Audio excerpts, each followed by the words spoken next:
Welcome to 99th Monkey Liberty News for Tuesday, July 1st, 2014. The first article that I have today is from John Rappaport's blog, Medical Drugs Too Big to Fail. And this is not new news. It's actually kind of a recap. It's a challenge from John Rappaport to media to make this information more readily accessible to the public. But a family member has been going through some things with the medical system, and it just once again reinforces and brings to light just the utter failure and really sabotage of the medical system. Just a reminder for us all to accept responsibility for our own health and learn, medicine, learn healing, learn about herbs, learn about things like garlic, colloidal silver, learn about German new medicine, and be ready. When someone close to you has an issue, know about Gerson, know about healthy diet, detox diet, bentonite clay, just some of the really basic things. It's important for us all to be aware of them so that we have alternatives to offer people when they begin to realize that they have been betrayed by what is referred to as the healthcare system and betrayed by the FDA, who is fully aware that there are adverse drug effects. Finally, here's a document in plain sight on the FDA's own website. From startpage.com search engine, type in, quote, FDA, why learn about adverse drug effects, end quote. You'll see the FDA admits there are 100,000 deaths per year resulting from these drug effects. And some people estimate the number to be far, far higher. This is the FDA's own admission. And they are completely and utterly responsible for these deaths because they have approved these drugs as safe when they clearly are not safe, and the FDA clearly is aware they're not safe. This is really too big of an issue to not carry any consequences for anybody. I think that somebody needs to answer for this. And will that happen? It's really difficult to determine. This is from CNN. Supreme Court rules against Obama in contraception case. Hobby Lobby won their case before the Supreme Court. They can't be compelled to provide birth control for employees when it is contrary to their religious beliefs. It's mostly a First Amendment issue. For the most part, this appears to conservatives, of which I happen to sort of be one, to be good news. It is I believe this is preserving the First Amendment.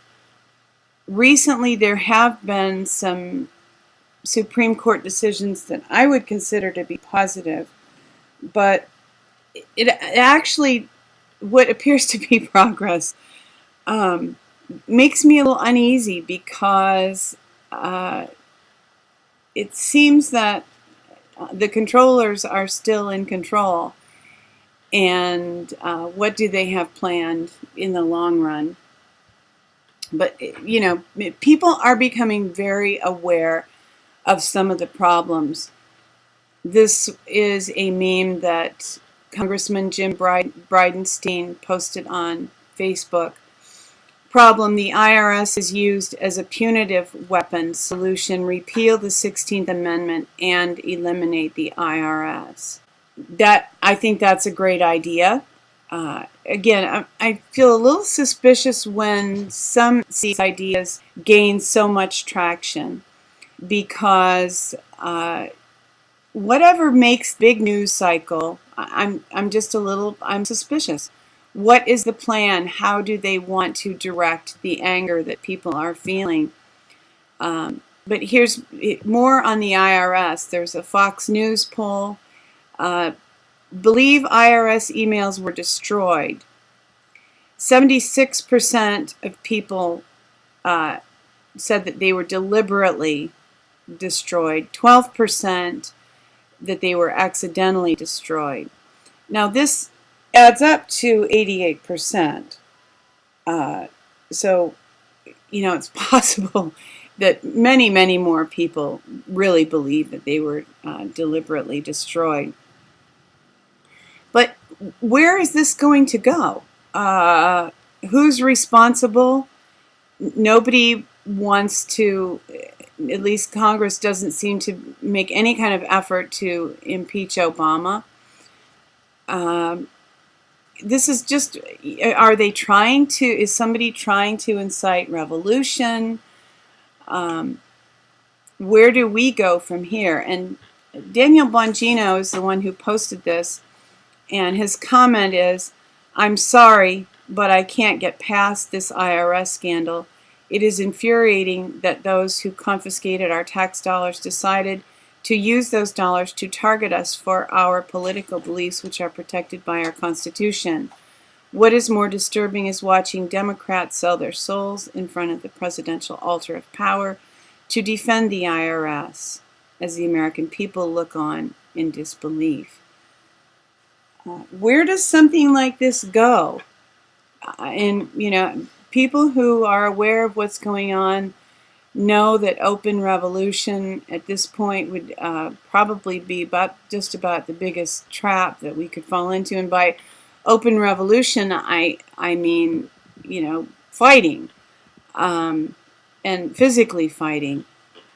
As far as taking action through, the pen is mightier than the sword, just telling people and withdrawing consent would probably be effective if people simply stop paying their taxes, or simply at least stop filing in April. That seems to make sense. And certainly for the IRS to punish people for saying that they lost their tax records is completely absurd at this point, because they have lost their records. So even to say, well, I mailed my return, perhaps you lost it, seems reasonable. If people are extremely honest, of course, they would not take that tack, but there must be some kind of a response that we as Americans can make, because evidently Congress is not going to do anything significant. This is another interesting piece of information that has come out recently. This is a website called Truth and Action. British intelligence advisor Obama was born in Kenya in 1960. Watch British intelligence advisor Michael Shrimpton's report that Obama was born in Kenya and that the CIA performed covert DNA testing on him, with the results coming back showing no match to his claimed grandparents. He also reports that Obama's father ran guns for the Mau Mau, which was a criminal group that worked with British Army in a revolt between 1952 and 1960 in Kenya. The fact is that we don't even know who Barack Hussein Obama, our, quote, president, quotation added mine, really is. That's a hard pill for many to swallow. But if not taken soon, the disease will soon kill the patient. I'm not sure where this can go, really, because Congress does not seem willing. The courts do not seem willing. What is left? What options are left to us? From Benjamin Fulford this week, Is ISIS a crisis or some kind of inside joke? So yes, this is about ISIS, and he believes that, well, most of their offices are either in the Middle East or in the United States, and it is a pretty good guess they got the contract to carry out Operation ISIS in the Middle East. When you see news articles full of demands by ISIS to hand over your daughters for sex, or crucifixions of Christians, now that is no laughing matter, because they really are doing that, and threats that the black flag of jihad will fly over London, it is a pretty good guess you are dealing with a major psyops or role-playing game. And Fulford writes more about that. The interesting thing that I want to note here from this week's Fulford is that he states that the world is being divided up, that there will be 7 to 9 regions, and he puts forth that the reason the borders in the U.S. are being ignored is that there's a desire to bring together North and South America into one region. And I mean, it's a risk game, basically, except for the fact that Fulford said that they want to merge Europe with Russia. Other than that, the divisions that Fulford mentioned here are pretty much the divisions in the risk game. So I'm not sure how that will play out. Fulford doesn't offer an opinion about it, except that he states that that a lot of people will not be happy about it. He kind of writes about it as if it's a given. Hopefully it's not, because without sovereign nations, it's very difficult for people to maintain their freedom. So there was a lot in this Fulford report that seemed discouraging to me, because he didn't really write as if there's any alternative to that plan.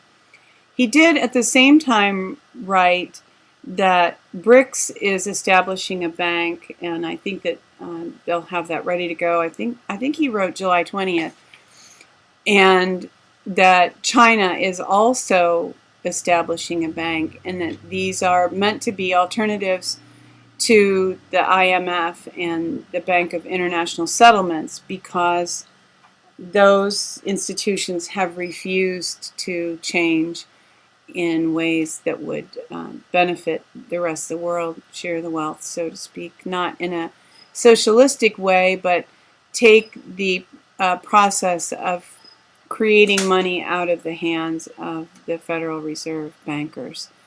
And most people who are aware of what's going on in the world agree that that is probably a good thing, to take the power away from the IMF and the BIS. I do just want to mention a little bit about the border issue. My strongest thought is that these people are being brought in as a support to Hillary in the 2016 presidential election.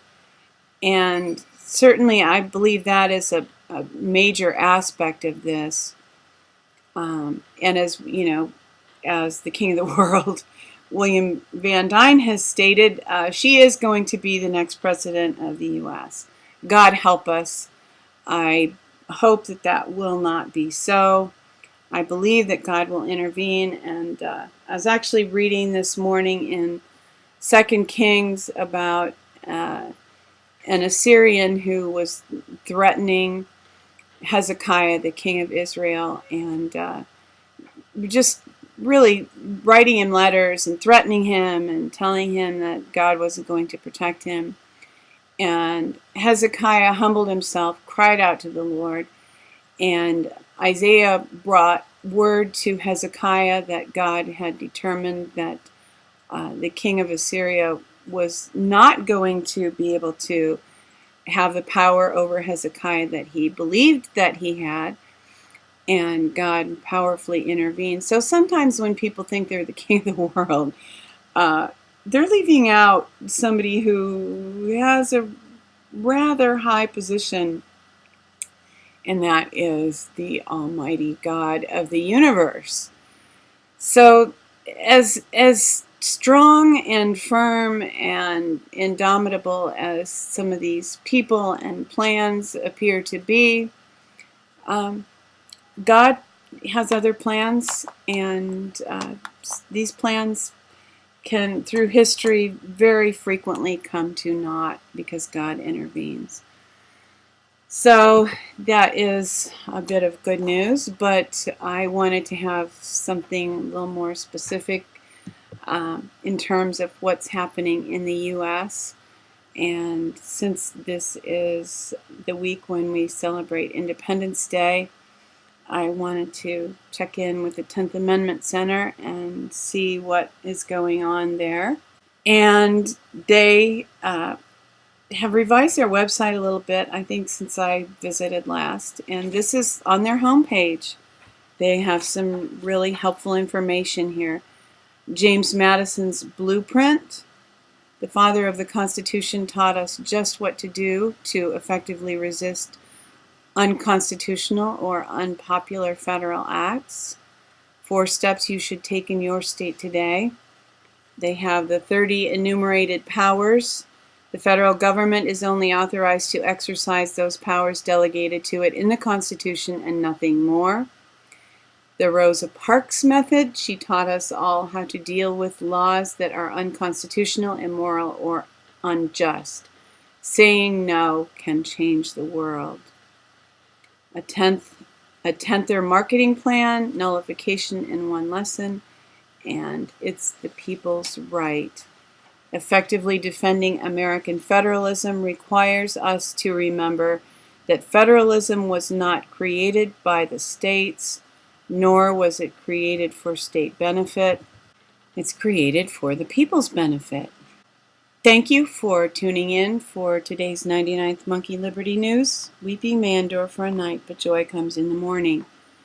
Hoping that you will love one another, take care, and enforce the Bill of Rights.